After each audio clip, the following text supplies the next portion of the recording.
Hey, what up, YouTube? Press here. Yeah, I've been getting a lot of requests about my table. Either, people trying to debate if they want to build a table and or make a table. And to be honest with you, money wasn't a deciding factor. For me, it was more of like I know that if I built it, I would be able to build it the way that I wanted to.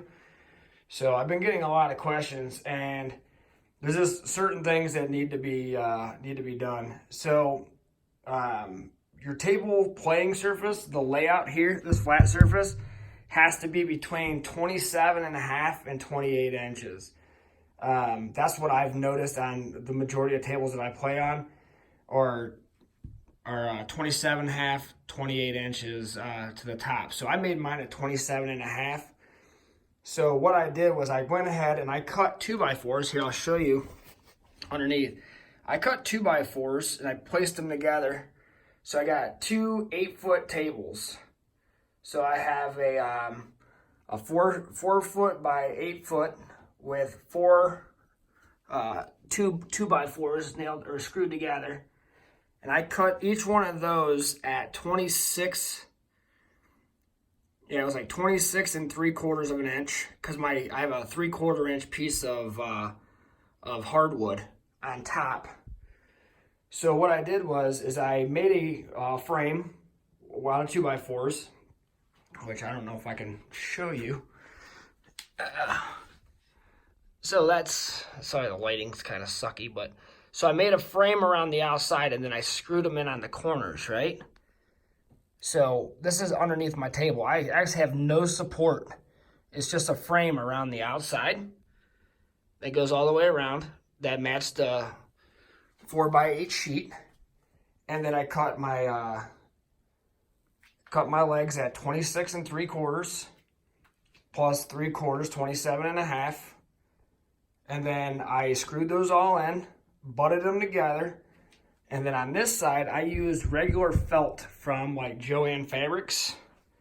Let's see if I can. If you look at some of my older videos, I played on it. Actually, this is it right here too. This is just red felt.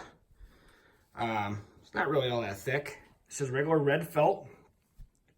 So I have red felt across the whole thing.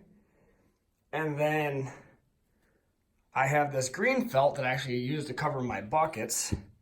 I have another layer of the green felt on the other end for 2 layers for my bouncy end. And then I have my layout that looks like this, right? So I have that here. And then for my rails, I just made 2x4s, right? So it's just 2x4 here. And then I made my crips. Here, let me get my measuring tape real quick. I call them crips, or you can call them whatever you want. Sorry, you probably don't want to see all my stuff I have to deal with down here in the basement, and a little bit of room that I have to play here. So let's see. Yep, I cut all these at 6. All these are cut at 6.5 inches, right? And then this rail,